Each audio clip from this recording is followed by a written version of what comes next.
In the bewildering saga that unfolded, my entitled sister presented a shocking proposition. She wished to barter her baby to our parents, with the offer of a lavish house in the bustling city of Los Angeles and a substantial sum of money. It's not every day you witness such a mind-boggling display of behavior, and I was truly taken aback. The story begins some time ago when my sister gave birth to a baby boy. She left no room for mystery about the child's gender, providing early notice through ultrasound images and continually fueling our parents' desire to become grandparents. She strictly limited our parents' involvement, allowing them a mere hospital visit to meet their grandchild, which necessitated a last-minute flight to Los Angeles. As for me, my presence was expressly forbidden. My sister, in no uncertain terms, expressed her disdain for me, holding me responsible for what she deemed a life-ruining situation. Her sentiment was clear: she wished I were not a part of her life, and I have no qualms about reciprocating that sentiment. However, about 3 months before the birth, my sister resurfaced with a different agenda. She implored our parents to meet with her, a meeting from which I was conspicuously excluded. This time, she had just one day for the rendezvous before her hasty return to Los Angeles, embarking on a night-long drive. I wasn't privy to the encounter, but I gleaned the details from our parents later. During this meeting, my sister turned to my mom with tearful pleas, a desperate bid to rekindle her place within the family. It's crucial to note that my sister's track record is tainted with despicable acts, including fabricating accusations against me and making life unbearable for both me and our parents. Suffice it to say, she is far from being on amicable terms with anyone. My dad recounted how my mum hesitated even to look at her. His confrontation with my sister unveiled her motives. He highlighted her prolonged absence and suggested that her return was financially motivated. This, given the circumstances, appeared to be undeniably true. In fact, my sister's return was instigated after she stumbled upon some unflattering online posts I had made about her. Despite her tumultuous history with the family, my parents shockingly agreed to her proposal. Still, my dad had his terms. In exchange for adopting my nephew, my sister was required to relinquish any parental rights, sign a contract severing all familial ties, and undergo a legal name change. The latter stipulation came as an unexpected twist. My dad took it upon himself to finance her name change, a process that involved updating all her documentation, including her diploma, college degree, passport, and everything else bearing her old name. My parents left no stone unturned in fulfilling their end of the agreement. My involvement in this arrangement was minimal, to say the least. Following this bizarre turn of events, my parents journeyed to California to purchase a house that met my sister's approval. However, she would not be granted possession until after the baby was born and safely placed in my parents' care. This stipulation greatly displeased her, as she had hoped to move into the house upon signing the contract. But my parents remained resolute and gave her a week to sign the agreement. To everyone's surprise, she signed it within 48 hours. From that moment onward, I became, in legal terms, an only child, and while I won't claim happiness, I've certainly moved beyond my sister's actions. Further complicating the situation, my parents managed to locate the baby's biological father, urging him to surrender his parental rights. It was revealed that he had returned to his hometown in Arizona after abandoning my sister. A DNA test confirmed his paternity, and he willingly agreed to relinquish his rights. Apparently, he had collaborated with my sister, seeking a house and financial compensation in exchange for surrendering his rights. The house my parents provided him, while considerably less opulent than the one in Los Angeles, marked a crucial component of the overall arrangement. Yes, this adoption came at a significant cost, but as my dad so aptly put it, the investment was made with the intent of securing a future for my grandson. The tale continues with a twist more astonishing than fiction. My father embarked on an unusual journey, selling one of his smaller businesses to a persistent competitor. This competitor had been making offers for years, and since my father's direct involvement in the business had waned, he finally seized the opportunity. However, there was a condition, a crucial one: they had to retain all the existing employees, which, thankfully, they agreed to do. The establishment now bore their name on the sign, but to my parents, the transformation was immaterial. Their unwavering focus was on the newly adopted grandchild. My sister's attitude toward her own baby was nothing short of cruel. She referred to the child as that thing, a stark reflection of her detachment. She even contemplated putting the baby up for a closed adoption to an unrelated party, had our parents not agreed to the arrangement. She had secured her desired house and a substantial sum of money, and once her terms were met, she swiftly severed all contact once again. Her presence was erased from our lives. My mom took on the primary parenting role for my nephew, while my parents searched for a live-in nanny to assist them, given their advancing age. Raising a newborn is a formidable task, especially when they grow into toddlers. My mom was overjoyed, but my dad was resolute in ensuring that the same mistakes made with my sister wouldn't be repeated. No favoritism, no enabling, no lies. They were committed to providing the child with a different upbringing, one that wouldn't leave room for favoring their real daughter over their grandson. They were determined to emphasize that the child had a true family and that they were his true family. The hope was to instill in him that there was no need to seek out his biological mother, who had shown no genuine interest in him. As for my sister and me, our communication was limited. A single phone call followed my nephew's birth, but it served as a platform for her to gloat and vent her frustrations one last time. I voiced my belief that she was a delusional narcissist, bent on scapegoating me to avoid facing the truth.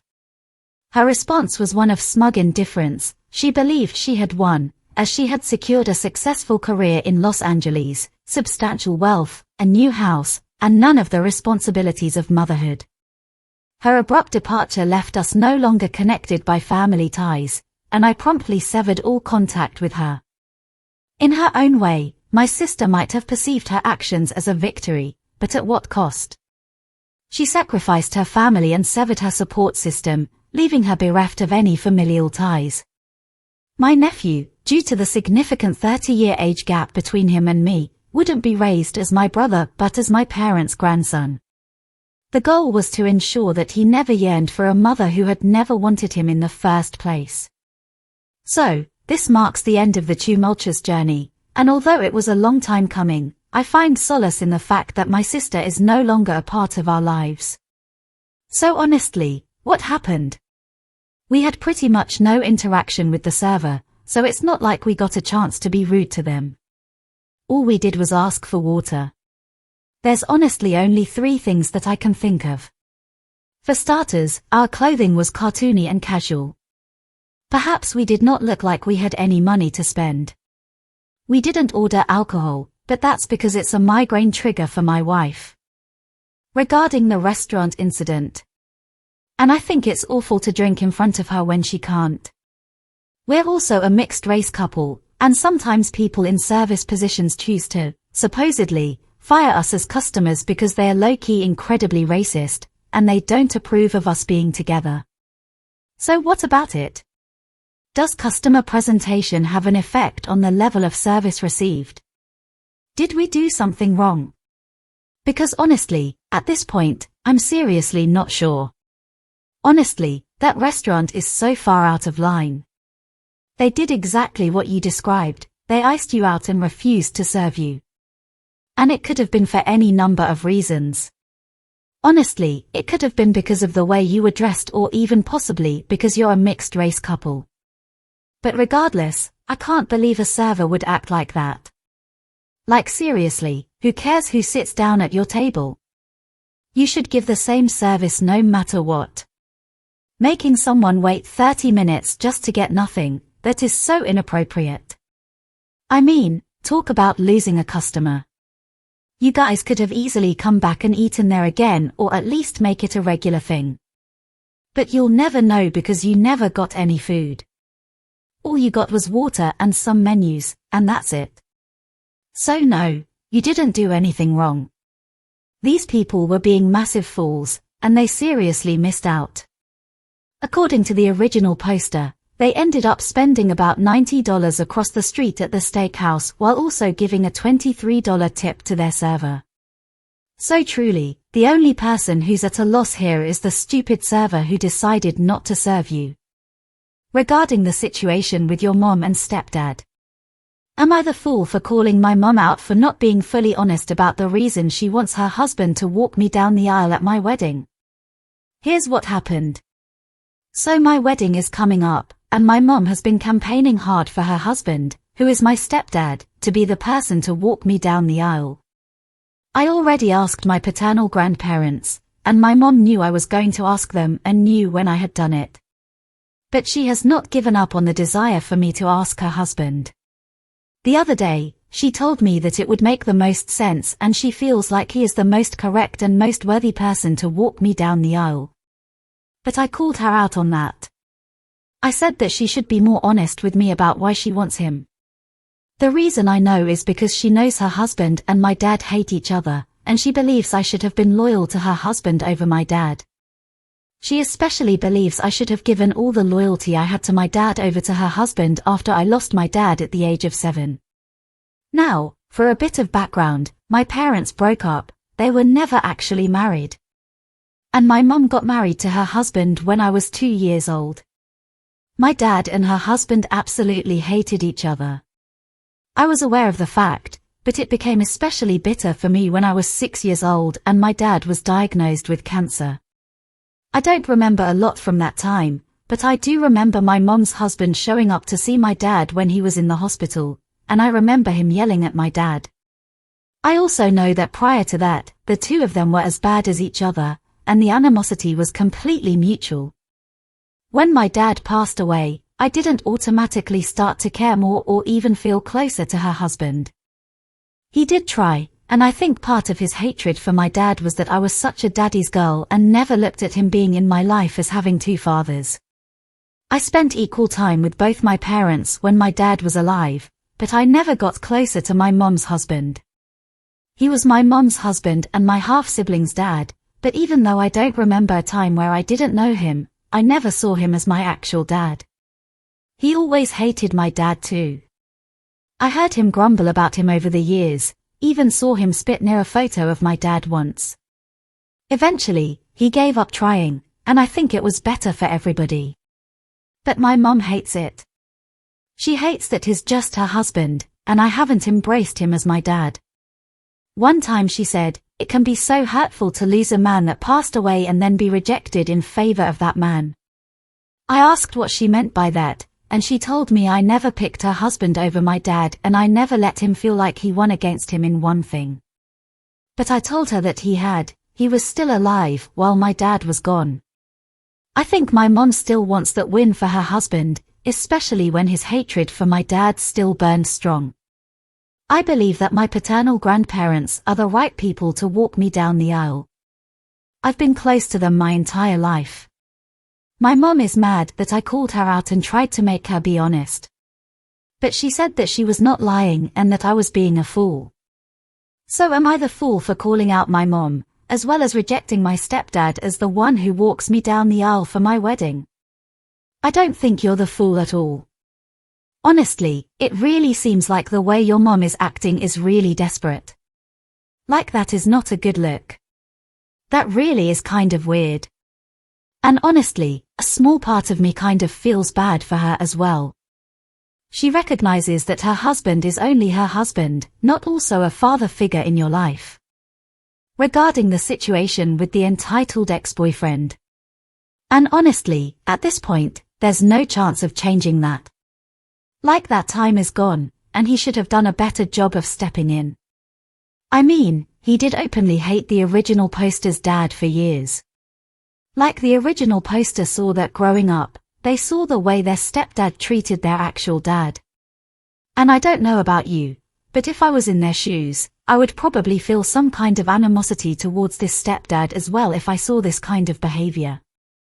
So no, you are not the fool. You have every right to step aside and say, "No, my stepdad is not walking me down the aisle." Because, at the end of the day, this is your wedding, nobody else's. You're the only one that gets to say in what does and does not happen. And in my opinion, if you don't want your stepdad to walk you down the aisle, then that honestly is the end of the conversation. Regarding the situation with the entitled ex-boyfriend. So my friend Emma finally broke up with a parasite she once called her boyfriend, Kyle, who has 100 excuses for why everyone else is the problem. His bosses are mean and expect too much of him, like, I don't know, showing up on time for work. His co-workers create a hostile work environment because they refuse to do his job for him.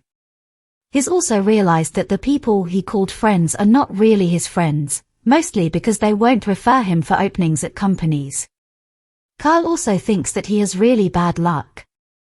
At the beginning of this month, one of these friends told him that their living situation is not working out.